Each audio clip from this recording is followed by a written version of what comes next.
What is up, everybody? Welcome back to another episode of JT Sports Live. I'm your host, JT.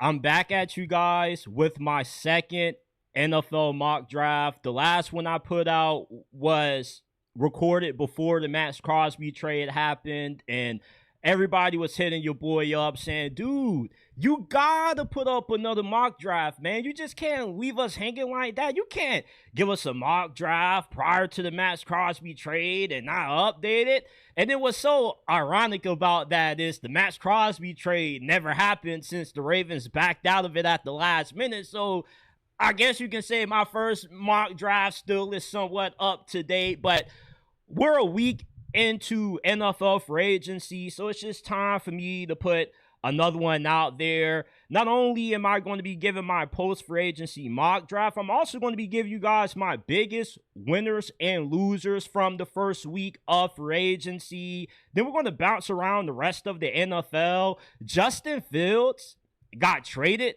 to the Kansas City Chiefs. What's up with that? What's up with Justin Fields? What has gone wrong with Justin Fields? Since with him being a former first-round pick, the expectations were pretty high. And he just has been very underwhelming, to say the least. We've been waiting 3 years for the 2027 NFL draft. And not only have we been waiting as fans for this draft, but apparently a bunch of GMs, executives, they're ready to get this draft out the way so they can focus on the 2027 NFL draft. And we'll explain why there's so much hype around this draft class, what makes this one different from all the other ones. What do the Steelers and the Ravens need coming off free agency? The Steelers still don't have a quarterback. Is Aaron Rodgers going to come back? God, I hope so. Is Will Howard going to be the answer? Are they going to draft Ty Simpson? And then what needs do the Ravens still have to fill? They improved their pass rush with Trey Hendrickson, but do you have your replacement for Tyler Linderbaum already set aside for you? Or do you have another wide receiver that you can bring in to booster your wide receiver room? We have a lot to dive into on this episode. If you live, eat, breathe, and die football, hey, you come to the right place. We're talking all things football, NFL, college football, 24/7, 365 days throughout the year. If you are a football junkie and you can't go a day without football, smash that like button, subscribe to the channel, and turn on post notifications so you do not miss when we drop new content. And look, I don't like to come on here and beg, but your boy's birthday is only 3 hours away. And I'm not asking for any gifts, but I would greatly appreciate it if you did your boy a solid and gave JT Sports a 5-star review. You can find us on Apple, Spotify, wherever you get your podcast from. JT Sports is available. All I'm asking for my birthday gift is that you can take 7 seconds out of your day to just rate the podcast 5 stars. Helps us out a lot. If you support the grind, you want to support the content, just give us a 5-star review, man. That's all I want for my birthday. It's free, only takes 7 seconds. Greatly appreciate it. And I greatly appreciate everybody that's tapped in. Shout out to my guy, Dixon Maya. He says, bro, weren't you praising Justin Fields to the Jets last year? And obviously the brother was garbage, so I can't praise him no more. You want me to keep defending somebody that can't be defended? When you got 3 games throwing under 100 yards passing, you can't defend that anymore. We're going to dive into it all. Let's begin. It's time for me to reveal my second mock draft of this offseason. This is my post-free agency mock draft. This is what I would do if I was a general manager of every team pick in the first round. Obviously, we already know Fernando Mendoza is going first overall to the Las Vegas Raiders. I'm very confident that Fernando Mendoza is going to thrive with the Raiders. Tom Brady runs that operation. We know that there's nobody who knows more about how to develop young quarterbacks, what it takes for a young quarterback to succeed, than Tom Brady. the GOAT, Fernando Mendoza, is in good hands, especially with them signing Tyler Linderbaum and for agency. They gave that brother some presidential protection up front, which is definitely what was my biggest concern about Fernando Mendoza. Were they going to be able to keep the brother upright? Tyler Linderbaum, JPP, Colton Miller should do a pretty good job of that. I have David Bailey going second in the draft to the New York Jets. I still believe David Bailey is the best pass rusher in this class. He has so many different pass rush moves. He can bull rush you. He has a very good spin move. And I just feel he can come in and have immediate impact right away in his rookie season. I'm not talking about giving you 4, 5, 6 sacks. I can see David Bailey giving you 9.5, 10.5 sacks day one. The New York Jets just need good football players. Arvell Reese could be a good pick here. He's more of a developmental guy. You don't have time to develop guys if you're Aaron Glenn. You could be out of a job around the end of this year. You need to win games. You need to show some improvement. David Bailey comes in and immediately makes your pass rush a lot better than what it is right now. Francis Margoa, offensive tackle out of Miami. I have him going 3rd overall to the Arizona Cardinals. The Cardinals have a bunch of needs, but you should just go best player available and take Francis Margoa, since I have yet to see a bad Samoan offensive tackle enter the NFL. Your offensive line is actually pretty decent. You already got Paris Johnson at left tackle. Just go ahead, solidify the offensive line, get you a franchise right tackle to go along with your franchise left tackle, and then when you plan on drafting the quarterback, whenever that may be, right, you take one later on or you draft one next year, at least you have them going into a situation where they don't have to worry about if the guys up front are going to be able to keep them upright.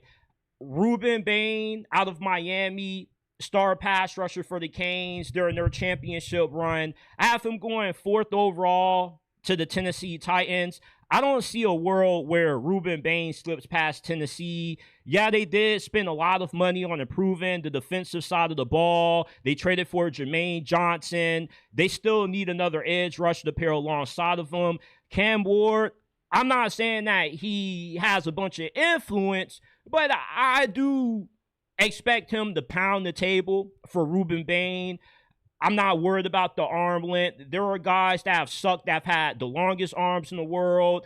There's a first time for everything. And I don't see short arms, T-Rex arms, whatever you want to call them, stopping Ruben Bain from dominating the league. He was dominating all of the good opponents that Miami played last year, Ohio State, Texas A&M. A lot of those guys are going to have folks drafted that Ruben Bain destroyed up front. Ruben Bain is going to be a beast. With the 5th overall pick, I have the Giants taking Ohio State freak linebacker Sonny Styles. Sonny Styles is the best player in this draft, in my opinion. Regardless of position, he's being compared to Fred Warner. You don't get that comp if you were just anybody. With the athleticism and size that he has, if you told me that Sonny Styles was the black Superman, I will believe you. You see the way this dude runs, and you see the way that he plays on the field. The tape reflects his dominant combine performance. When you watch the tape, you just see a freak out there, somebody that can chase down the run, somebody who can shut down the middle of the field against the pass. If you are a slot receiver like Zay Flowers or Tank Dell, why would you even entertain the idea of running routes in the middle of the field knowing that Sonny Styles is going to be lurking? Sonny Styles is exactly what the Giants need on defense. They need to address the secondary also, but a guy like Sonny Styles can help out your pass defense with how phenomenal he is in coverage. I have the Browns taking Ohio State wideout Cornell Tate, 6th overall. They invested a lot of money in free agency into the offensive line. Maybe they don't take a tackle this high. Cornell Tate fits the second biggest need that they have, which is a second wide receiver to pair along Cedric Tillman, Jerry Jeudy, whoever. I don't think Cornell Tate is the best receiver in this class. I have Mekhi Lemon over him, but the Browns, I'll be a little bit shocked if they let a hometown guy from inside the state go elsewhere if they have the opportunity to draft them. And you can never go wrong drafting Ohio State wide receivers. It seems like every wide receiver that plays for Ohio State turns into gold in the league. The Browns just need good players at this point. And if you plan on starting Shador or Deshaun, Cornell Tate easily could be their best option. I have the Washington Commanders taking Arvell Reese, 7th overall. He's a tweener. You don't know if he's going to be a better pass rusher or if he's just better off sticking as an off-ball linebacker. Either way, you give Arvell Reese to the same guy that was responsible for the early success of Michael Parsons, Dan Quinn. I can see Arvell Reese working out. Arvell Reese, is he not similar to Michael Parsons? Both of them played edge, off-ball linebacker during their time coming out. And you had some questions about if Michael Parsons was better off just sticking at linebacker, or if you should just let him harass the quarterback off the edge. With Arvell Reese, he has the potential to be one of the best pass rushers in the league. But my issue with him is he only has 1 year as a full-time starter. And 2, I'm not a big fan of drafting developmental guys with top 10 picks. If I'm using a top 10 pick on you, you need to be able to come in and produce at a high level for me day one. Because if not, I just kind of wasted a top 10 pick. Unless you're a quarterback, I shouldn't be waiting for you to develop. A guy like Arvell Reese, though, with Dan Quinn, he can find a way to get instant production out of Arvell Reese. And whether you want to believe it or not, I think off-ball linebacker is probably the way to go with him. I have the Saints with their 8th overall pick taking LSU corner Masur Delane. I had the Saints taking Jeremiah Love in my last mock draft with them signing Travis Etienne. They still have a good stable of running backs. Alvin Kamara still is there for the moment.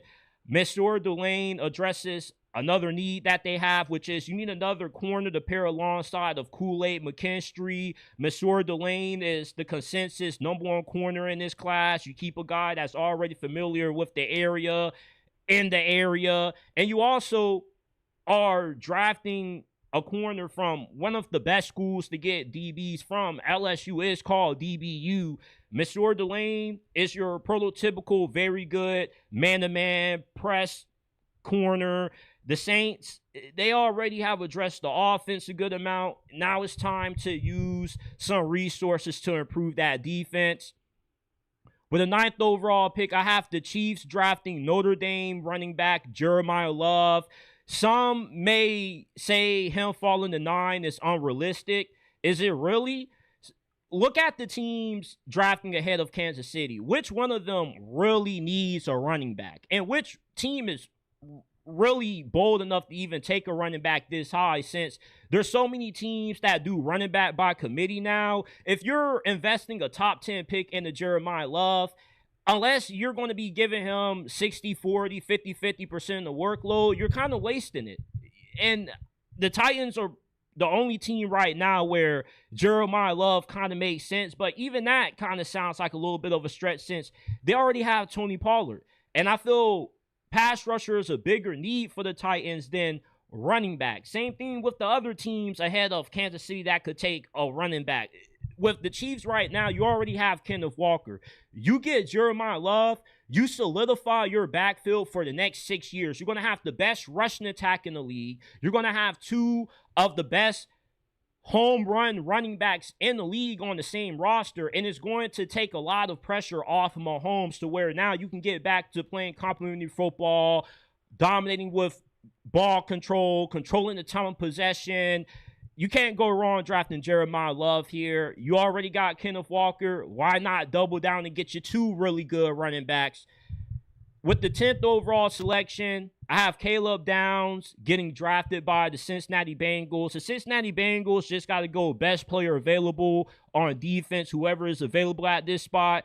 Caleb Downs reminds me of Derwin James. Derwin James had the ability to play all over the defense. You can line him in the slot. He can be like a nickel or dime package linebacker. He's great rushing off the edge. You can use him in a single high, 2 high scheme.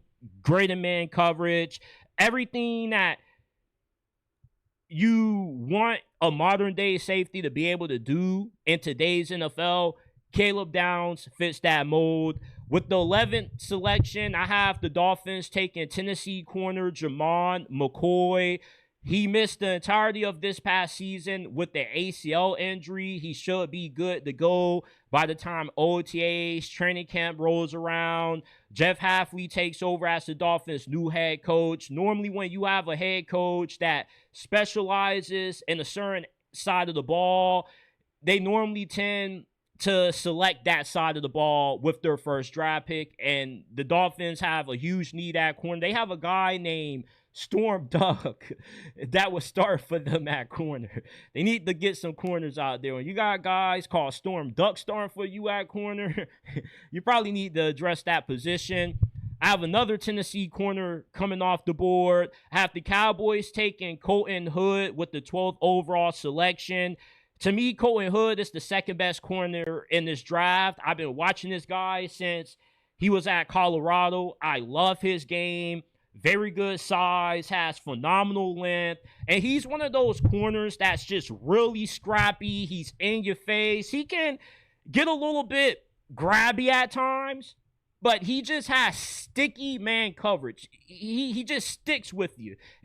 I just love Colton Hood, and I still can't believe Colorado, Deion Sanders being one of the greatest corners of all time, just let this brother walk into the hands of Tennessee.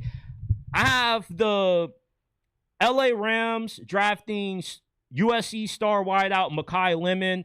I get it. He doesn't have the best interviewing skills from what we learned at the Combine. He's very intense.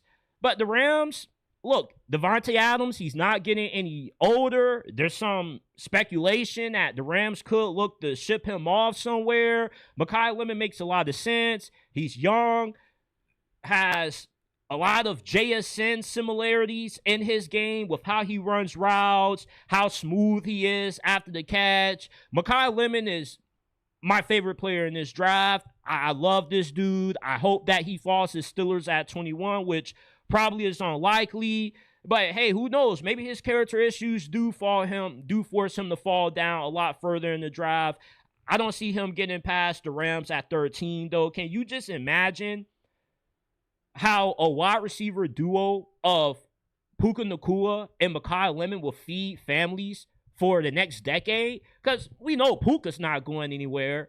Mekhi Lemon, you'll have him for 4 years on a cheap deal, and you still can have a lot of money to invest in other positions. Mekhi Lemon, Puka Nacua, without a question, that would be the best receiving duo in the NFL for years to come. I still don't know how to pronounce this dude's name, so I'm not going to embarrass myself and butcher his name at all. I have the Ravens taking offensive guard Ione out of Penn State. They lose Tyler Linderbaum in free agency. They did sign John Simpson, but he's a guard. You still don't have nobody who can play center. It looks like they'll probably find a center later on in the draft. You can still improve the offensive line, though, for Lamar and Derrick Henry, since Lamar was running for his life a lot last year. And the guy who, Daniel Falele or Daniel Young, yeah, you got to find somebody better than that, brother. It can't be too hard to find somebody better than Daniel Falele since he was so bad. But I think Ione out of Penn State, he's the best guard in this draft. The Ravens being able to get him, not only are you getting an instant impact contributor, but I can see this guy being a future all-pro offensive guard. He's that good. You normally don't see offensive guards drafted this high. Ione, though, you can make the exception for him. He's very phenomenal, very good size, moves incredibly well. I see the Ravens taking a guard at 14. He'll be the best one available. That's who I have the Ravens taking at 14. I have the Tampa Bay Buccaneers taking Miami pass rusher Akeem Mesidor. The Bucs need all help that they can get on defense. Their defense was atrocious in the secondary. The pass rush, outside of one or two guys, you didn't really have a lot of consistency there. Akeem Mesidor, he can play on the interior of your defensive line or you can have them on the edge getting after the quarterback. So you got scheme versatility. You also have somebody that's up during age, which can be a pro, or it could be a con, depending on how you look at it. You can look at it as a con, as you got somebody that's 24, 25 years old, entering his first NFL season. He may not have that long of a career. And you can flip the coin, look at it from this standpoint. You're getting somebody that has a bunch of experience playing college ball, which gives him a better shot at making plays day one for you. With the 16th overall pick, I have the New York Jets taking Clemson cornerback Avion Terrell. This is the younger brother of Falcon star cornerback A.J. Terrell. Exceptional in man coverage. Very good ball skills. He has very good instincts. He just has a very good feel for when to get his head around. And the Jets, they still have a lot of holes on defense, especially at corner, since you got rid of Sauce Gardner. You got to use this pick to go ahead and find Sauce Gardner's replacement, and Avion Terrell should be the pick. With the 17th overall pick, I have the Detroit Lions taking offensive tackle Monroe Freeling from the University of Georgia. Right now, the Lions' offensive line is a little bit of a mystery. You're losing a few guys. You lose your left tackle. You can't wait all offseason to address that. You didn't really do anything in free agency to address your left tackle spot. So I guess that means they're going to figure that out, Brad Holmes and company, during the draft. Monroe Freeling, like your typical Georgia offensive lineman, this is the peak of human evolution. I just don't get how Georgia finds these offensive linemen, defensive linemen that are big as shit and move like they're the Incredible Hulk. But you got to go with somebody on the offensive line with this pick. You can't brush this off and say, well, we need a pass rusher to pair alongside of Aiden Hutchinson. There's plenty of good pass rushers in this class. 17th still puts you in position where you can draft any of the top offensive tackles available. Monroe Freeling could come in and give you some serviceable production for a rookie as a left tackle. I don't see how the Lions can't go anything but offensive tackle here. I have the Vikings with the 18th overall pick taking Oregon safety Dylan Thieneman. I'm a little bit jealous that a lot of people are now starting to catch on to how good Dylan Thieneman is. I thought he was going to be one of those sleepers that ends up shocking people on draft night when he gets drafted, the back end of the first round. We could have 2 or 3 safeties going the first round this year. This is a pretty good safety class. The Vikings have to draft Dylan Thieneman 18th overall. Since they lose Harrison Smith, they're not bringing him back. And what better replacement for Harrison Smith than a guy that kind of has a similar skill set to Harrison Smith and Dylan Thieneman? Very good against the run. I love his coverage ability. If you go back and you watch the final play of that Oregon-Penn State game, if you ever played Madden, you know how you get a user lurk? Well, Dylan Thieneman had a real-life user lurk on Drew Aller. It's like Drew Aller didn't see him. He was sinking in coverage, and then he comes out of nowhere. He jumps like 100 feet in the air and catches the game-sealing interception.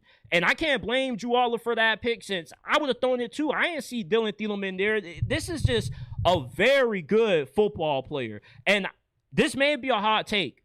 The gap between Caleb Downs and Dylan Thieneman is not as wide as you think, because everything that Caleb Downs can do, Dylan Thieneman can do as well. And he had a lot of the same responsibilities that Caleb Downs had at Ohio State at Oregon last year under Dan Lynn. And I love Dylan Thieneman, man. These white boys are starting to take over the league, man. Not trying to be racist, but let's just be honest. The evolution of white people entering the game of football, they're starting to get better and better. Cooper DeJean, now you got Dylan Thieneman. You're leveling up, man. You're leveling up, my peoples. I have the Panthers drafting Caleb Banks, 19th overall, defensive tackle out of Florida. Jalen Carter 2.0, high motor, explosive first step, just a very disruptive player against the pass, creating havoc in the backfield against the run. The only reason why Caleb Banks isn't projected to be a top 15 pick or higher is, for one, you have some durability concerns. He had a foot injury last year that sidelined him for the majority of last year. Sometimes his pad level can be a little bit bad, and his run defense needs some improvement. But the Panthers, these past 2 off seasons, have been trying to improve their defense and solidifying their defensive line. They just got Jalen Phillips in free agency. Nick Scouton looks very promising. So you get Caleb Banks to shore up that interior defensive tackle spot, you're going to have a very nasty defense. When you have a defensive tackle that can rush the quarterback or has the pass rush potential that Caleb Banks does, you can't pass on this. It's very rare that you find defensive tackles that can really rush the quarterback like how Caleb Banks has the potential to. If Ejiro Evero and the Panthers can figure out how to keep him healthy and how to get the most out of him against the run, and they can just teach him a few more pass rush moves, I think Caleb Banks is going to be one of the best players from this draft. I have the Dallas Cowboys taking Texas linebacker Anthony Hill Jr. Anthony Hill Jr. is the biggest sleeper in this draft. People do not understand how much of a stud this dude was his last few years at Texas. We all talk about Sonny Styles because Sonny Styles is like Captain America. We get it. Anthony Hill, he's not built like a Sonny Styles, but if you're just looking for a good linebacker that just has a nose for making plays, that just has a nose for getting to the ball, Anthony Hill is your guy. Against Ohio State, his name was being called all afternoon. There's not a single Texas game that you don't put on where you don't see number 0 Anthony Hill Jr. just flying all around the field. I expect him to be a first-round pick. He's going to be one of those first-round picks that people kind of forget about. They'll see the name Anthony Hill Jr., linebacker out of Texas. They'll be like, I forgot about how good this dude was. Yeah, this dude is a beast. And the Cowboys, they need a linebacker. The Cowboys are so down bad at linebacker. There's rumors that they could trade for Patrick Queen. Don't do that to yourself, Jerry Jones. Do not do that to yourself. As a Steelers fan, I'm warning you. Don't do that to yourself. Just take Anthony Hill Jr. I think he's better than Patrick Queen. And he's going to be one of the best players from this draft. Now, with the 21st overall selection, have the Pittsburgh Steelers taken Clemson defensive tackle Peter Woods. Now, some people may feel receiver should be the pick here. Ty Simpson should be the pick here.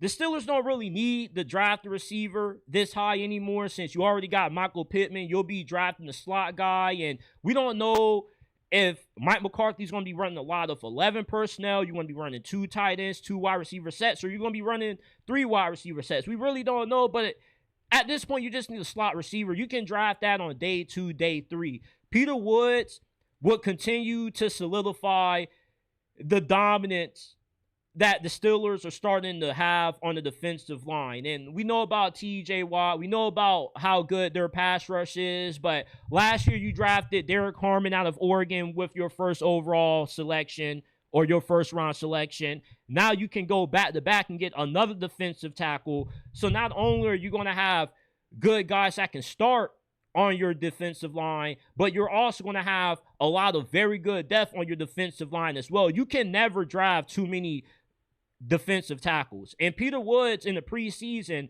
was a projected top 5 pick. Now that athleticism, everything that made him a potential top 5 pick in the preseason is all still there. It's just the production wasn't up to the level that most draft analysts and scouts expected. Still a very good player.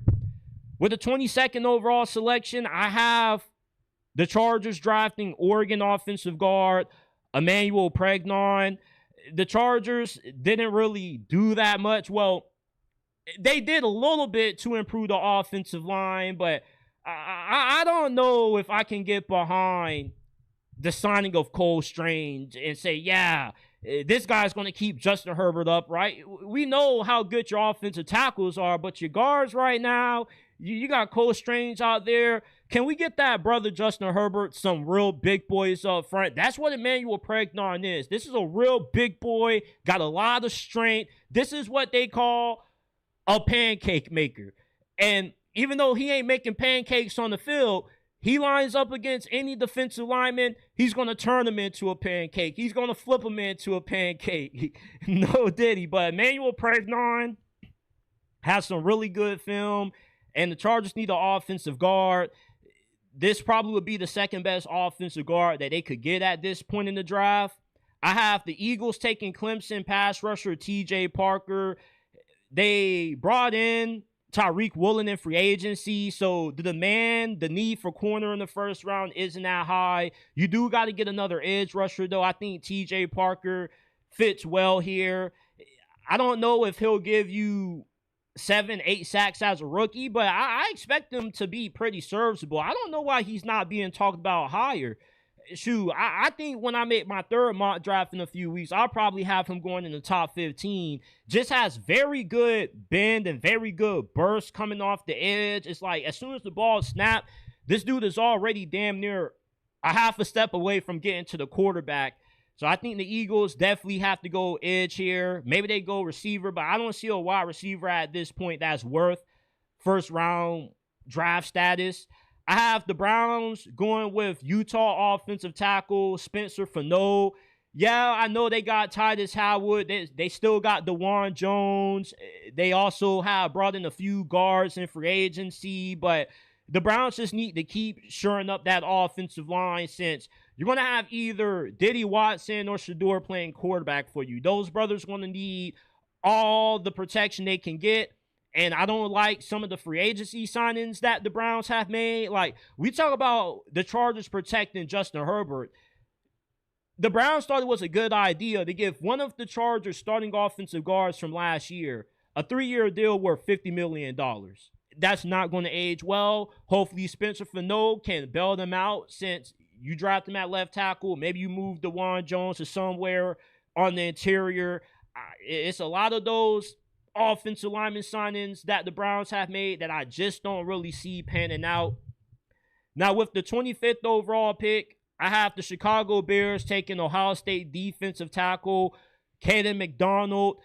The Bears, the biggest need they have is defensive lineman. It's not defensive tackle. It's not really just one position. They just need to get a bunch of defensive linemen. They need good starters. They need good rotational guys. And they need good depth guys, good reserves in case a guy or two gets injured. Caden McDonald, very good against the run. I think he has a little bit of some pass rush upside that he can give you, but you don't need a lot from Caden McDonald right out the gate. You still do have some pretty good players that should be starting in front of him, but I'll say you give him a year and a half to develop, he'll turn into a pretty good defensive tackle. After Bills taking Toledo safety Emmanuel McNeil, I left off the other remainder of his name because it's too damn long to put on the graphic. But he's had a lot of considerable first-round discussion. And like I said earlier when I was talking about the difference between Dylan Thiedelman and Caleb Downs, Emmanuel McNeil is very rangy, very athletic. I wouldn't call him Nick Emmanwori. I just feel ever since Nick Emmanwori we've started to see a lot more of his prototypes come out, like a hybrid safety slot corner type. The Bills, with them getting rid of Teron Johnson and a few other veterans on that defense, especially in the back end on the secondary, this is a guy that they can bring in, can start immediately day one for them, and could be pretty solid. I have the 49ers with the 27th pick taking Alabama offensive tackle Caden Proctor. Regardless if Trent Williams comes back or not, you got to take an offensive tackle here. Eventually, Trent Williams is going to hang it up. Eventually, he's going to say, okay, I just don't have it no more. I'm good off the money. I just need to step away from the game. So rather that happens this year or next year, you just need to go ahead and jump ahead of the issue and just get Trent Williams' replacement. And I think Caden Proctor, with his size, his athleticism, he could be the next Trent Williams if you just allow him to develop. And there's nobody better to learn from than one of the greatest left tackles ever. Caden Proctor is also a very good fit in the scheme that Kyle Shanahan likes to run. He can move, he can pull. Caden Proctor is just a perfect match made in heaven for the 49ers. I have the Texans taking Texas A&M offensive guard Chase Basantis, 28th overall. That offensive line is the only thing the Texans need to keep working on. The defense is already good. The offense is straight. C.J. Stroud ain't the issue. The issue is the offensive line. They brought in a left tackle from the Indianapolis Colts, and they also are bringing back a right tackle that started for them last year. And they have some guards that they feel pretty good about, but you can shore up that interior a little bit more by getting Chase Basantis. 29th overall, I have the Chiefs selecting Arizona State wide receiver Jordan Tyson.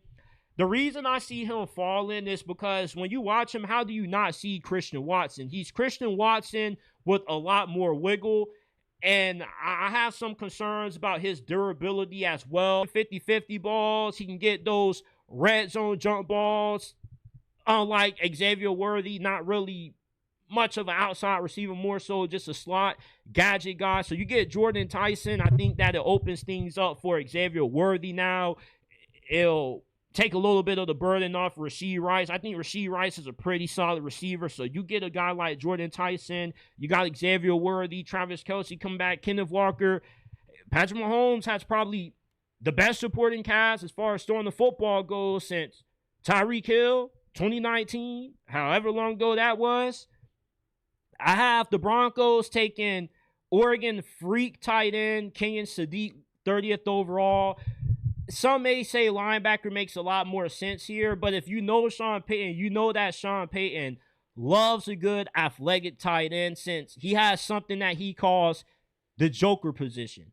And what the joke position is pretty much like a hybrid of a tight end, a H-back, a fullback.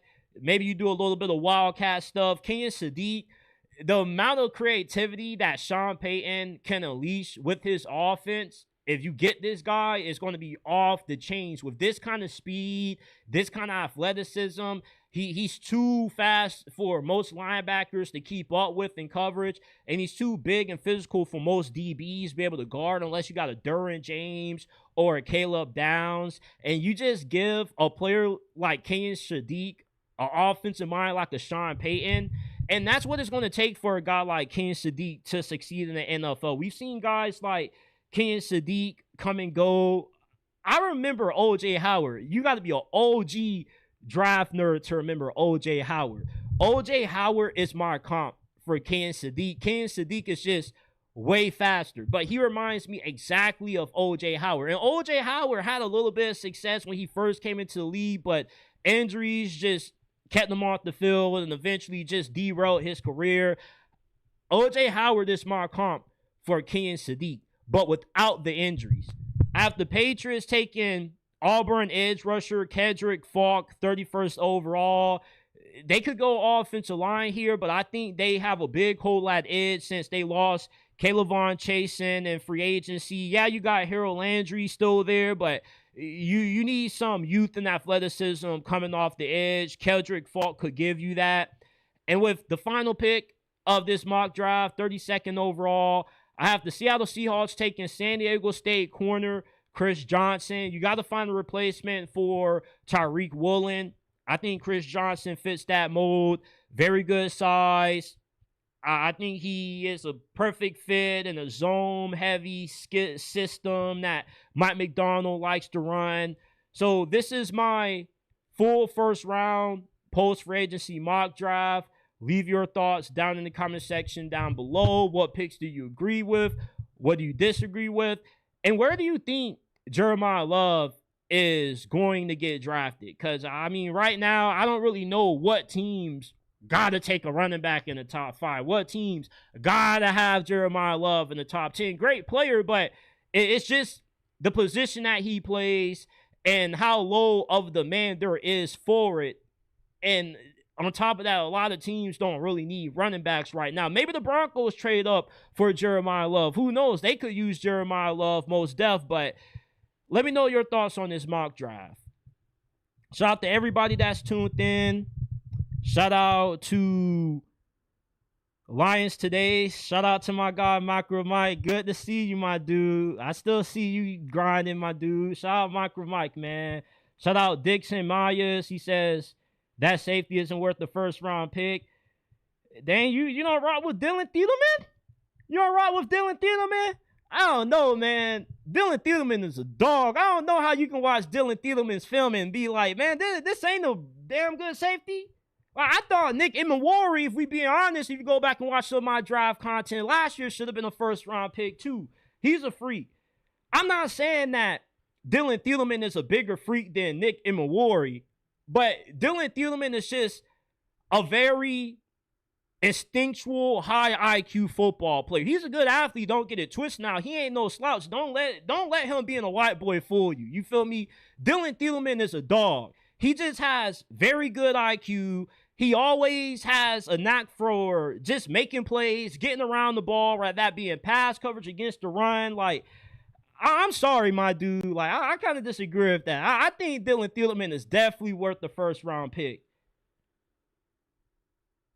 Nick is a bigger freak during the combine, so you're off on. Anthony Hill Jr. is also going at 20. Man, look. I get it, but the thing with these drafts is the guys that you think are going to go in the first round don't always go in the first round. There's always guys that we thought would be day 2, day 3 guys, and somehow they get drafted in the first round. Listen, Anthony Hill should be a first round pick. But shout out to all my brothers that's tapped in the chat, man. Appreciate you guys stopping by tonight. And unfortunately, we're 43 minutes in, and we still have a lot of topics to discuss, man. So if you haven't already, smash that like button and subscribe, man. We got a lot of people tapped in. Make sure you help the brother out and smash that like button.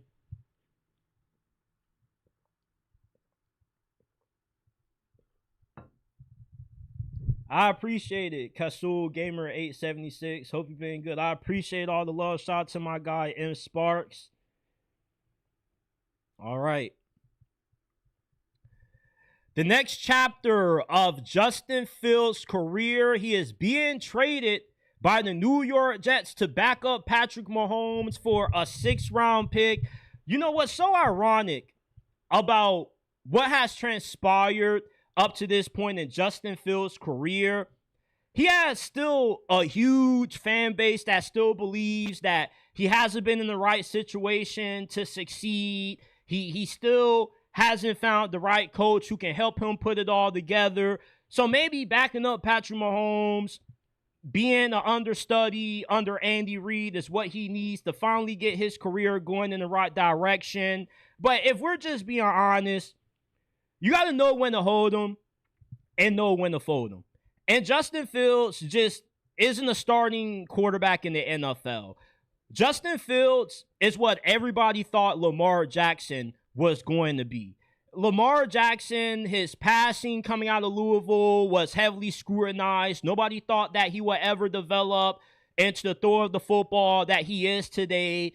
And with how Lamar Jackson just exceeded all expectations, it's what prompted the Bears to draft Justin Fields in the 1st round when he came out of Ohio State despite him not being the best thrower of the football. He didn't throw with good anticipation at Ohio State. He was throwing to the best receivers in the country. We know how much of a receiver factory Ohio State is, so it's not hard to throw to those guys. And Justin Fields, the thing that has hurt him the most in the league has been his inability to read defenses, be able to find the holes in his own coverage, and he's just a very good running quarterback. All the running back jokes that people used to make about Lamar, you should be making those about Justin Fields, because that's essentially what Justin Fields is. He's a running back cosplaying as a quarterback.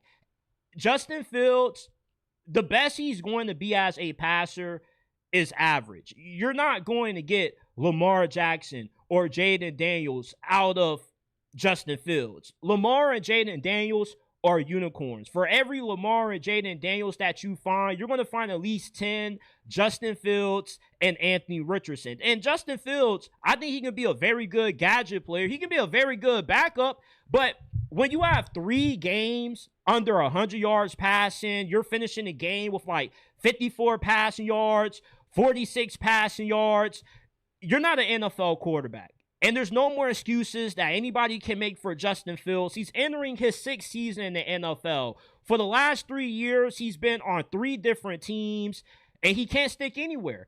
And what's crazy about this is how he had a good situation in Pittsburgh. Contrary to popular belief, sure, Mike Tomlin was Stevie Wonder when it came to offense, and Arthur Smith is the worst offensive coordinator that God has ever created. But Justin Fields had his best statistical season with the Steelers. He had a career high in completion percentage. He was taking care of the football, but he wasn't just throwing checkdowns all game. You feel me? Like, Justin Fields looked as good as he ever did with the Steelers. And he made the bad decision when the Steelers wanted him back. I don't know how many of you guys remember this, but Justin Fields actually was the Steelers' number 1 target at quarterback around this time last year. It was Justin Fields, Matthew Stafford, and then Aaron Rodgers was the fallback option. So somehow, Aaron Rodgers being the 3rd option was better than the Steelers' number 1 option, which was Justin Fields, which tells you everything you need to know about Mike Tomlin and Arthur Smith's evaluation of the quarterback position. And Justin Fields was slighted by the Steelers when he got benched for Russell Wilson. He felt some kind of way about it. He felt it was weird. So he made the horrible decision of going to the Jets, trying to revive his career at the place where quarterbacks go to die. You don't go to the Jets to revive your career. You leave the Jets to save your career, Justin Fields. And he had to learn that the hard way, because he ends up getting benched for Tyrod Taylor, and that's all she wrote. And then you have the owner throwing him under the bus, saying that when you got a quarterback that can't complete the forward pass, there's only so much you can expect the head coach to do. Justin Fields, very likable guy. He just is the prime case study for why not everybody can be a quarterback in the NFL. Just because you try to develop somebody doesn't mean it's guaranteed they're going to pan out. That's always what people love to say. Oh, they didn't give him enough time to develop. They gave this brother 3 years, and the brother's now a backup quarterback. So when people show you who they are, you got to believe them. And a large reason why so many people still have so much admiration for Justin Fields is with how good he played 3-4 years ago. He won a lot of people's fantasy leagues, mine included. In 2022, he won me a $500 fantasy football league thanks to his heroics that season. But outside of that, he hasn't really improved at all. So what Justin Fields is what everybody thought Lamar was going to be. Just a very good running quarterback, very athletic. We know he's an outstanding runner, but he just can't throw the football to save his life. And as they always say, the NFL is a passing league. And unfortunately, with Justin Fields, he just can't cut it as a starting quarterback in the NFL. Maybe one day he'll have a little bit of success, but it's just over for Justin Fields. He's entering year 6, and we're still banking on potential instead of going off the production that we've seen. And when you're 6 years in, you just are what you are at this point.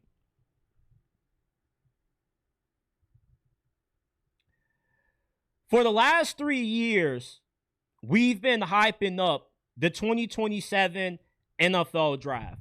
And I came across a clip from Todd McShay's podcast.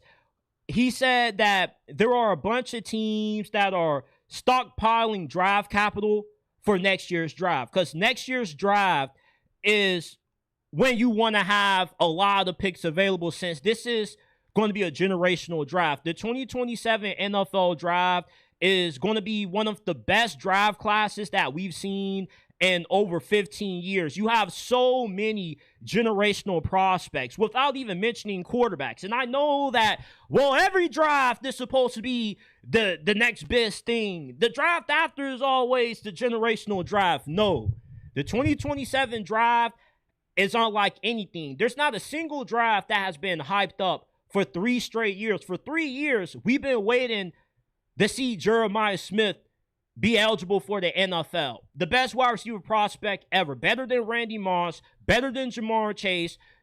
Jeremiah Smith is just the perfect wide receiver prospect. There's not a single flaw in his game. He's an elite route runner. Has great size. A guy built like Jeremiah Smith shouldn't be able to move the way that he does. He can win 50-50 balls. He can win contested catches. He can get a lot of yak after the catch. Jeremiah Smith is one of the few wide receiver prospects that's so good, you can make a damn good argument for him being the first player drafted in 2027. Dylan Stewart, Myles Garrett type pass rusher. He has a lot of twitchiness in his game, a lot of crazy bend coming off the edge, but not only does he have an insane first step, but he also is very powerful. He can bull rush you into the ground. He can run past you. He can run through you. Dylan Stewart could be the first player taken off the board in the 2027 NFL draft. I didn't even mention Dylan Stewart's teammate. Dylan Stewart has a teammate named Nick Harbor for South Carolina that's built like freaking Superman. He's a 6'5", 235-pound receiver with Olympic speed. They say that this dude runs a 4.24. This dude could be not only one of the biggest receiver prospects ever, but one of the fastest at his size. This is like DK Metcalf meets Captain America on crack. So these are the kinds of generational prospects that we're going to see in next year's draft. There's a reason why teams are prioritizing loading up, not for this year, but for next year. Next year's draft is loaded everywhere. If you need a quarterback, 2027 is the year to need one. You have 5 potential franchise quarterbacks. You're going to have the Golden Boy Arch Manning, Darian Mensah down in Miami. Julian Sands should take a very big leap his second year as a starter at Ohio State. Jalen Mayava for USC, very, very, very underrated. I felt he should have came out this year. If Jalen Mayava would have came out, he would have been a first-round pick. He's kind of like a diet version of Caleb Williams. You got Dante Moore at Oregon. And we didn't even mention some other guys who could also be in the mix. What about Trinidad Chambliss? Marcel Reed. Those guys could be pretty good. Also, Sam Levitt at LSU, who just transferred from Arizona State to play for Lane Kiffin. There's not just a lot of good quarterbacks, but if you need a running back, a receiver, corner, defensive lineman, even kicker, the 2027 draft has it all. Now, do you find draft classes as loaded as what 2027 is, since there's not a single position that is weak? Every position from running back to defensive tackle, corner, safety, there's depth at every position in the 2027 NFL draft. So if you have a bunch of needs that you need filled, 2027 is the draft that you want to be having a bunch of capital in, because there's going to be so many great players. There's going to be guys that don't get drafted in the first round but have first-round grades on them. You don't get draft classes like this. When you get a draft class like 2027, it's the equivalent to going to the supermarket and somebody comes up to you and says, hey, I'm going to buy your groceries for the day. Get whatever you want. You fill that thing up and you try to cash out. The last time we've had a draft as good as what 2027 is about to be was 2011, when we had 15 Pro Bowlers go in the first round, from Cam Newton to Von Miller, A.J. Green, Julio Jones. There were so many outstanding players from that 2011 draft that we haven't came close to seeing a single draft replicate that until this one. And I get it. Next year is always supposed to be the greatest draft of all time. No, this isn't your typical, oh, you're hyping up the next draft like everybody. You're hyping up these quarterbacks. No, we haven't hyped up a draft for 3 damn years like this one. We've been waiting 3 years to finally see Jeremiah Smith prepare for the NFL. We've been waiting 3 years to see Cam Coleman carve it up at the NFL Combine. We've been waiting 3 years to see how high guys like Dylan Stewart Lenore Sellers, Nick Harbor are going to go. Every position has great depth with elite high-end prospects. Like, if there ever was a draft that you want to have a ton of picks for, it's a 2027 NFL draft. I'm ready to get this draft out of the way. I'm going to be honest, I'm not really that excited about this year's draft. It's some good players, don't get it wrong, but when you see what's about to come in 2027, yeah, you're going to understand why a bunch of teams are trying to skip past this draft so they can focus on all of the goodies that they're about to get a year from now in 2027. Because this draft class is insane.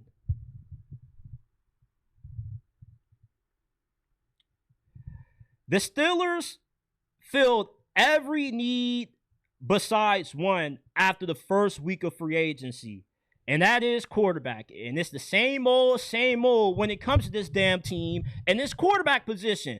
Ever since the retirement of Big Ben, it's been musical chairs that the Steelers have been playing at quarterback. Now, last year, you got Aaron Rodgers, and regardless of how some of you Steelers fans may feel about Aaron Rodgers, he was the main reason why the Steelers made it to the playoffs. I don't understand the hate for Aaron Rodgers. It's just really weird to me considering that Aaron Rodgers by himself, despite not playing in every game, threw more touchdowns than what the last two quarterbacks the Steelers started have thrown combined during their time starting for the Steelers. So Aaron Rodgers, I don't care if he's 42 years old. Hell, I don't care if Aaron Rodgers was 50. I want this brother back playing quarterback for the Steelers next season. Because if not, then the Steelers have no shot at making it to the playoffs.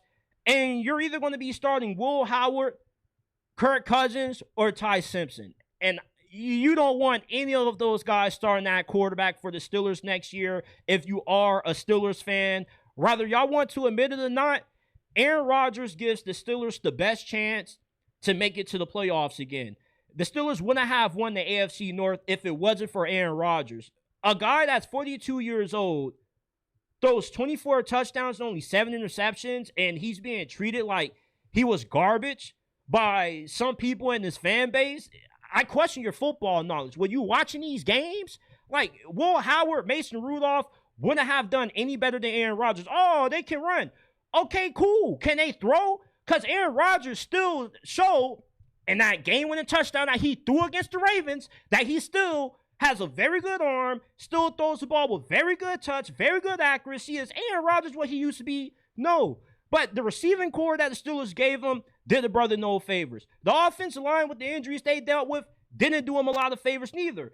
And the worst offensive coordinator that God ever created, Arthur Smith, definitely wasn't doing Aaron Rodgers any favors at all. I'd rather running back one more season with Aaron Rodgers with the Pittsburgh Steelers than have to torture myself watching 3 hours of football every Sunday in the fall with either Kirk Cousins or Will Howard underneath center. Will Howard is not the answer. I don't know why so many Steelers fans believe this guy is the second coming of Tom Brady. Not even the second coming of Tom Brady. There are Steelers fans treating Will Howard like he's Jesus at quarterback. Like, this dude is the Messiah. Well, he won a national championship at Ohio State, so how can you hate on this guy? You know who else won a national championship? J.J. McCarthy, Stetson Bennett, Tim Tebow. Hell, even Jamarcus Russell won a national championship. Winning a national championship doesn't mean you're going to be a good quarterback. The majority of the best quarterbacks in the league didn't win anything in college.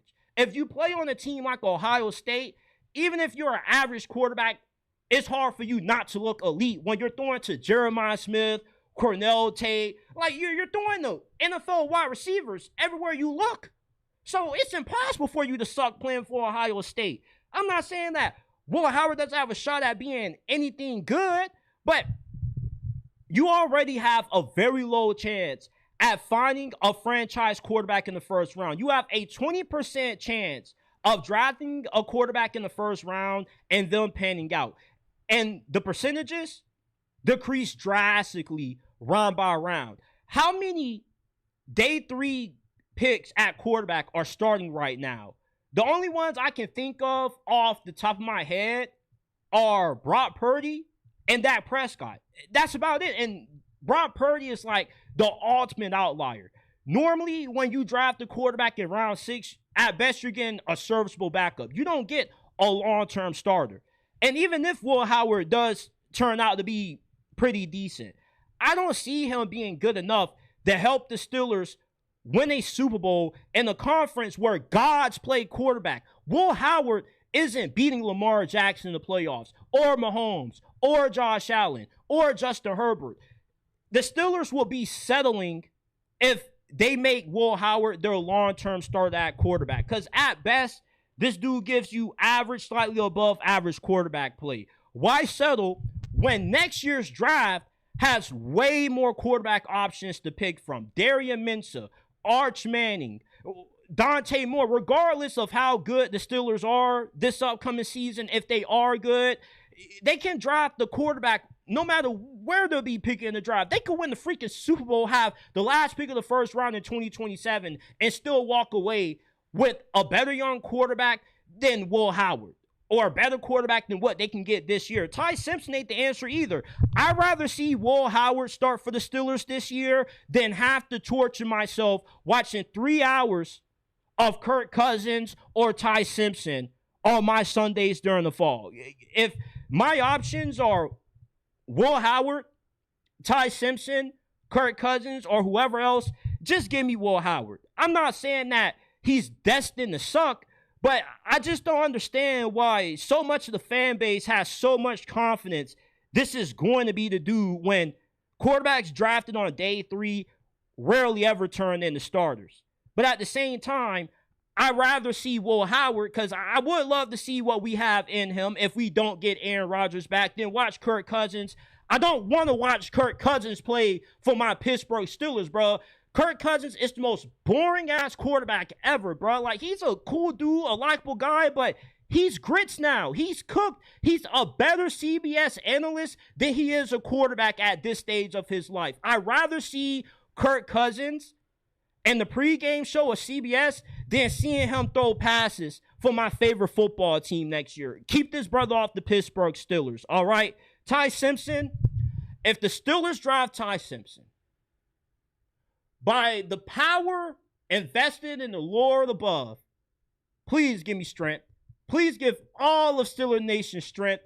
If the Steelers draft Ty Simpson 21st overall, Ty Simpson is not a first-round quarterback. Ty Simpson is Mac Jones with a lot more spice, because he doesn't have a good arm. He doesn't throw the deep ball that good. Now, he does have really good accuracy in the short intermediate areas of the field. He has very good footwork, very good mechanics, but he just isn't that good of an athlete. Like, he has more athleticism than Mac Jones. You feel me? Ty Simpson can move, but he can't throw on the run. Anytime he throws on the run, it's an incompletion. He doesn't really improvise that good. He just has good straight line speed, where if you give him a crease, he can turn it into a 15, 20-yard gain if you don't account for that. But he just doesn't have a strong enough arm to have success in the AFC North, where the majority of the season, you're playing in cold weather.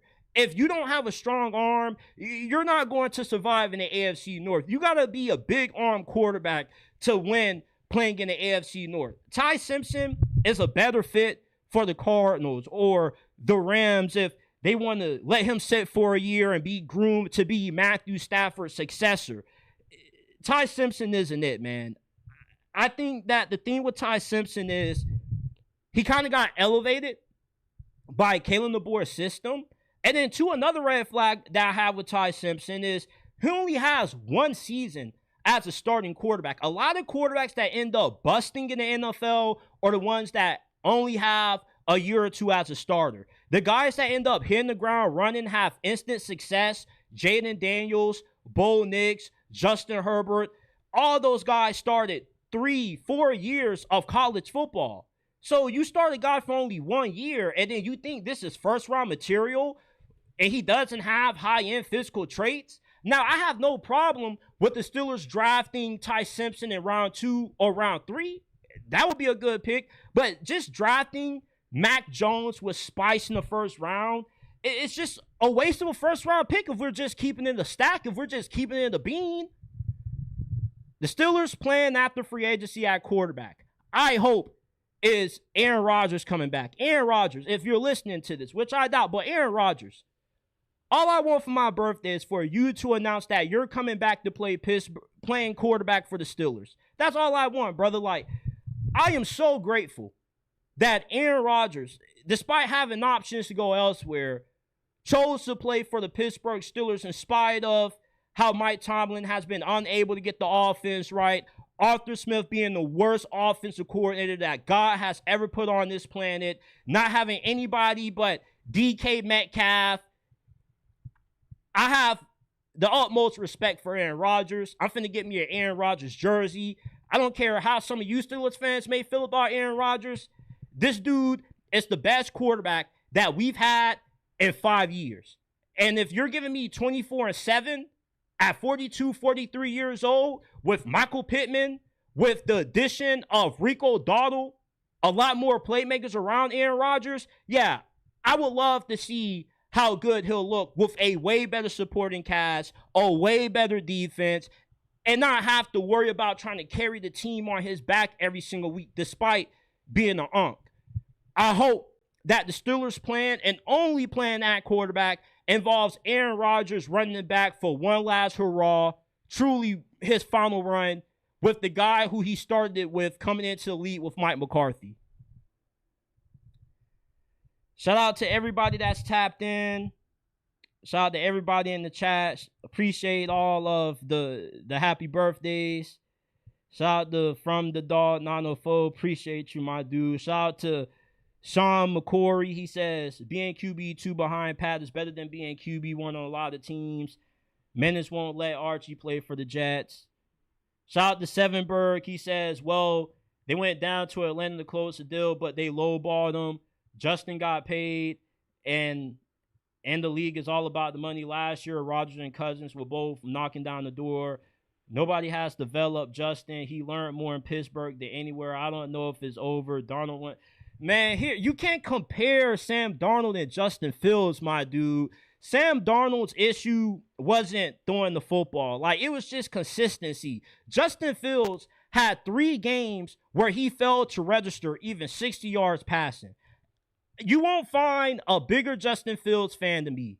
But my brother, you can't compare Sam Darnold to Justin Fields. Like, Sam Darnold showed a lot more flashes, a lot more promise in his years with the Jets and the Panthers than what Justin Fields has shown in his first 4 years in the league. And when he did have a good situation, he chased the money instead of development. And he went to the place where quarterbacks' careers go to die. Now, he could be a lot better with the Chiefs, but I don't think he's finna go from being one of the worst throwers of the football in the league to slinging that bit like slinging Sammy D with the Seahawks. Like, everybody keeps thinking that everybody can be the next Sam Darnold.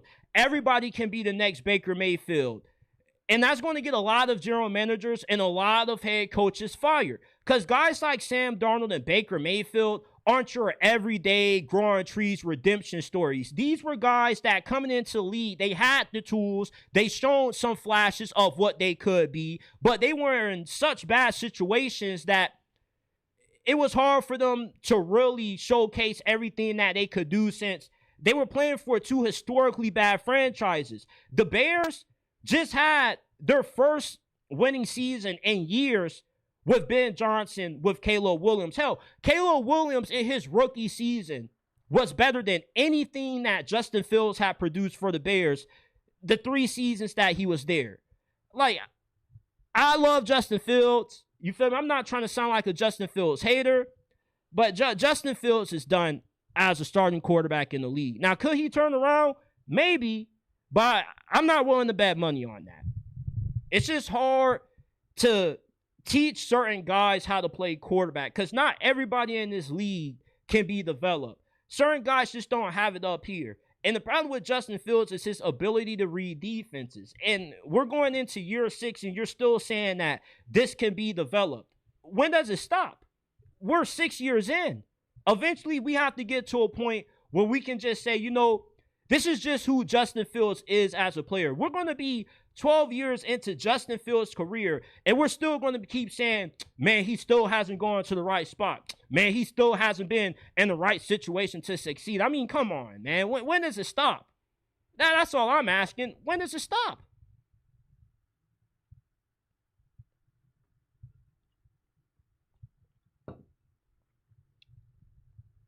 The Ravens still have a lot of work that they need to do when it comes to improving this team where it's good enough to finally get LaMarvelous, the greatest quarterback in NFL history, his first Super Bowl. Now, you got Trey Hendrickson, so you finally address your pass rush issue. But your pass rush issue, despite signing Trey Hendrickson, still isn't completely fixed because you need another pass rusher to pair alongside of Trey Hendrickson. Now, there are several different ways that the Ravens can go about this. You could trade for Jonathan Gennard, probably give up a 4th to 5th round pick for him. Yes, he had only 3 sacks last year, but the few seasons before that, he was producing 12 sacks. And you just don't go from 12 sacks to 3 sacks out of nowhere if it wasn't just something with the scheme, some injuries. Jonathan Gennard will be a very good addition for the Ravens. He's an above-average pass rusher, and he will benefit with the amount of attention that Trey Hendrickson is going to draw. Or you could take a few first-round picks and trade up to get Ruben Bain. If you was going to use 2 first-round picks to get Max Crosby, why not use 2 first-round picks to get the best pass rusher in this draft, that being Ruben Bain? And look, this is a weak draft. There are teams that would be more than willing to trade down, since more teams are eyeing the 2027 NFL draft than they are the players that are going to be available in this one. So if the Ravens give the Titans 2 first-round picks, the 14th overall selection in this year's draft, the first overall pick, or the first-round pick that the Ravens have in next year's draft, that should be good enough for you to trade up and get Ruben Bain. Or if you don't want to trade up for an edge rusher, you want to wait till day 2, I think R. Mason Thomas or Melo Height out of Texas Tech would be very good pickups for the Ravens. But the Ravens have been so bad at drafting pass rushers. Why not just go ahead and trade for Jonathan Gennard or just trade up for the best one available? It just makes a lot of sense. The Ravens are at a point where they need to be finding guys that can make instant contributions. You shouldn't be drafting guys, I got to wait and see.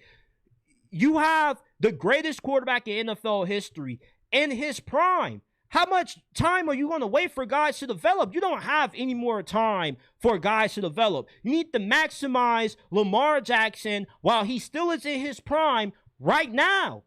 So just go ahead, use the 2 first-round picks that you were going to use to get Max Crosby and use them to trade up for Ruben Bain. Get you somebody that you know is going to be a certified hitter for you. Get you somebody that you know is going to produce. And Ruben Bain, I don't care how short his arms are. I don't care if Ruben Bain had 10-inch arms, 2-inch arms, baby arms. Nobody in the NFL is going to stop this dude. Yeah, his arms are short. Doesn't matter when the guy can just flat out outpower you and run you over like he's the Incredible Hulk. Now, another issue that the Ravens have that's a huge concern is we don't know who's playing center for them. They lost Tyler Linderbaum in free agency to the Raiders. So who's going to replace him? Is it going to be me? Is it going to be one of you guys tapped in watching this right now?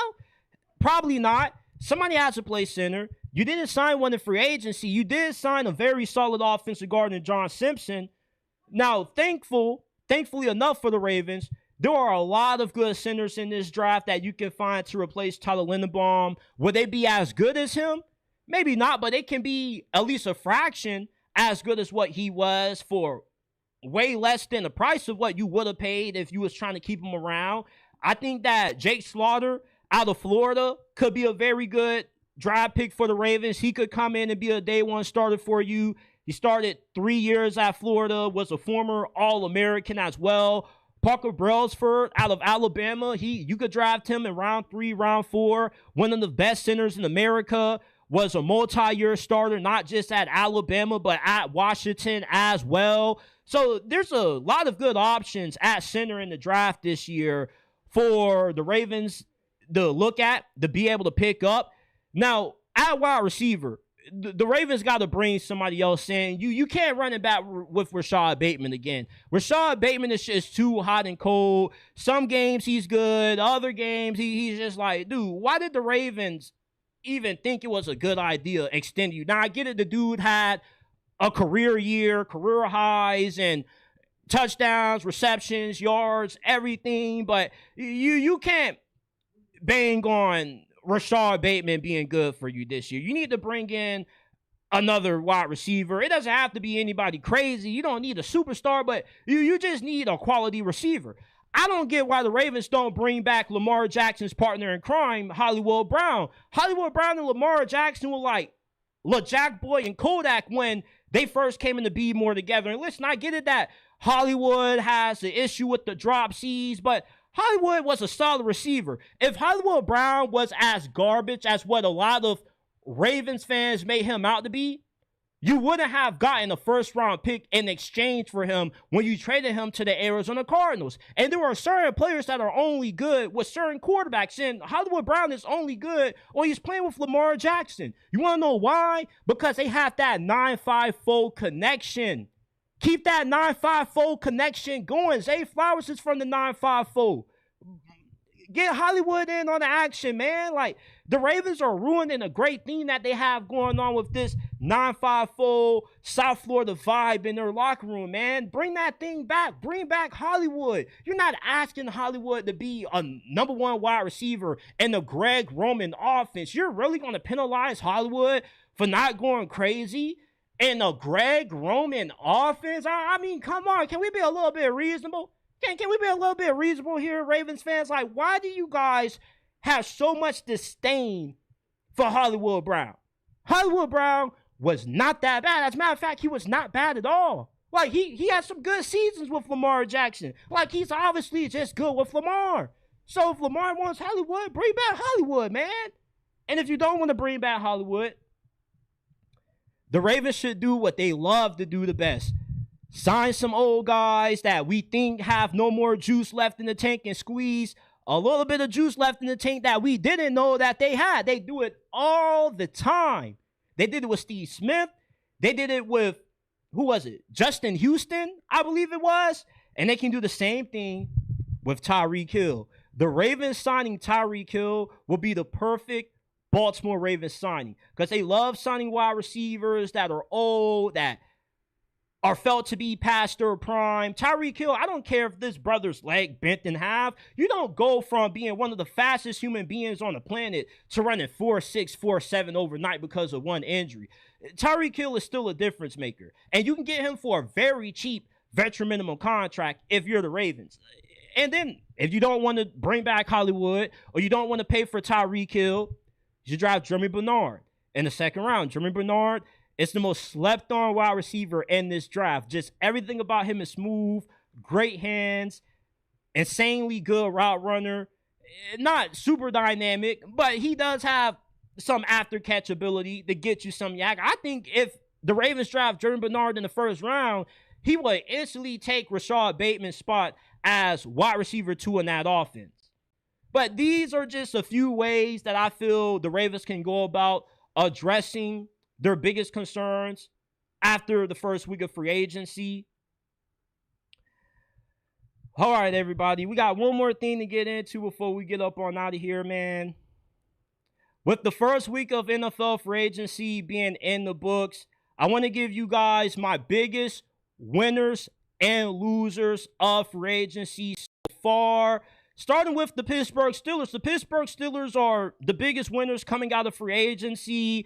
You got some more weapons after having the worst receiving core in the NFL. You now have one of the more physical receiving duos in the league with Michael Pittman, DK Metcalf. You added Rico Dowdle, who already has familiarity with Mike McCarthy's scheme. So now you got a lot of playmakers for Aaron Rodgers to throw the football to if he comes back.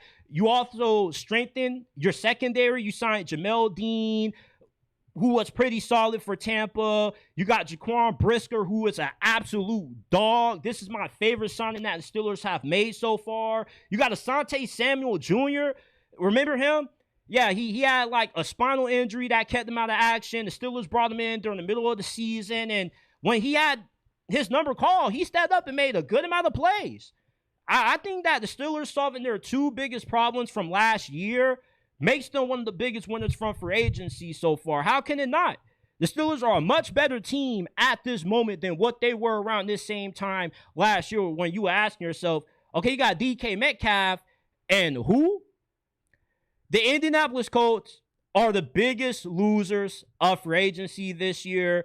They made two overpays that not only they're going to regret, but it's going to tank their franchise. When you whiff at quarterback, it's just so hard to overcome that when you trade away your first round pick for Sauce Gardner. So you're not going to have the ability to draft the quarterback, even if you are bad enough to get one, because you don't have that first round pick to bank on. And now you double down on Daniel Jones. Yes, Daniel Jones played his best football last season with the Colts. But if you look at his last 5 games, he has 6 touchdowns to 4 interceptions. And the Colts also went on a losing streak to end the season. Before he got injured, they were losing. He wasn't playing that good. So you're going to make him a higher paid quarterback than Matthew Stafford, the league MVP, Sam Darnold, who just won the Super Bowl, and Baker Mayfield. Yeah, giving Daniel Jones a 2-year deal worth $88 million, $44 million per season was one of the stupidest decisions that anybody made this offseason. The Colts re-signing Daniel Jones to a deal that nobody else would have gave him, it's the prime reason why common sense shouldn't be called common sense, because everybody doesn't seem to have it. Look at the Indianapolis Colts. You're giving Daniel Jones more money than an MVP and a quarterback that just won the Super Bowl, and you're leading me to believe that common sense is common? No, it's not common. Everybody doesn't seem to have it, because the Indianapolis Colts don't have no damn common sense. Daniel Jones, 2 years, $44 million, and that's not even what's even egregious. Alex Pierce is getting market-breaking money, and he's pretty solid, but I don't think he's like a true one. I think he's just a very good one-trick pony. He's good at running run route, a fly route, a streak downfield, and that's about it. And you can make a career out of that. But I'm not about to pay a guy a 4-year deal worth $118 million. Ooh, that's the only thing he can really do. The Colts, they didn't get better. They got worse, and they doubled down on decisions that nobody else would have made. Nobody else was giving Daniel Jones $44 million per season, and we can bet money on that. And nobody else is going to give Alex Pierce that kind of contract that you gave him. You just made overpays just to make overpays, and it's going to do you in when you end up finishing in 4th place in the AFC South this year. The Las Vegas Raiders, I feel it's very hard to say that the Raiders are losers when they kind of are winners. Like, I like what they did in free agency. They improved their defense. They also got some presidential protection for Fernando Mendoza. But I feel the Max Crosby trade, just what they lost out on that, it's just so huge to lose on when you're a young team that's rebuilding. You're not going to be going anywhere for the time being. You could have used that draft capital. So you somewhat of a loser for that. And the Max Crosby debacle just kind of, puts a sour note on what was a very good free agency for the Raiders. But, man, that Max Crosby trade, you really needed that capital. The Chiefs are another huge loser from the first week of free agency because they didn't do anything. And it's like, you can say, well, you can't penalize them for not doing anything at all, but it's kind of like they needed to do something.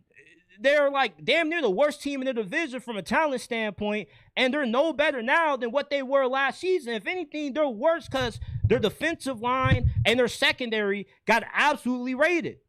The Chiefs' secondary is going to win the Rams a Super Bowl since they got 2 starters from it. So I just don't see how the Chiefs are just sitting by, not doing anything when they have so many needs that they had to address. Maybe they know that this isn't going to be a simple one-off season rebuild, and it's going to take multiple years to get this thing back swinging again. The Chicago Bears I think are huge winners from free agency because they improved their defense. They got a lot of depth on the defensive line. They got a very big steal by signing Devin Bush to a 3-year deal worth $30 million. And he's been playing his best football over these last 2 years when he was in Cleveland. He's been very good against the run, very solid in coverage as well. They added some very good quality depth on the offensive line as well. They just added a lot of good depth and talent on the line of scrimmage on both sides of the football. Drew Dalman, their starting center, retires, so they trade for Garrett Bradbury to replace him, who can be pretty good at times. And I think that with Kobe Bryant being signed in free agency, he's on a pretty good bargain deal. And the last biggest winner of free agency, surprise, surprise, happens to be the New York Jets. The New York Jets, say what you want. Hey, at least they're better. At least they have a few guys on defense that can make some plays, like DeMario Davis at linebacker. Hopefully they can get some more corners in there, because I love the signing of Nashawn Wright. I thought that was one of the best signings of free agency. This dude was damn near playing like an all-pro last season for the Chicago Bears, and they got this brother for pennies. So they are a better team. Geno Smith, he's a good bridge quarterback. He may not be good, but he's good for the current situation that the Jets are in. You're not really finna have that much success. So at least a guy like Geno Smith, hey, if he's on, at least the brother can complete the forward pass, unlike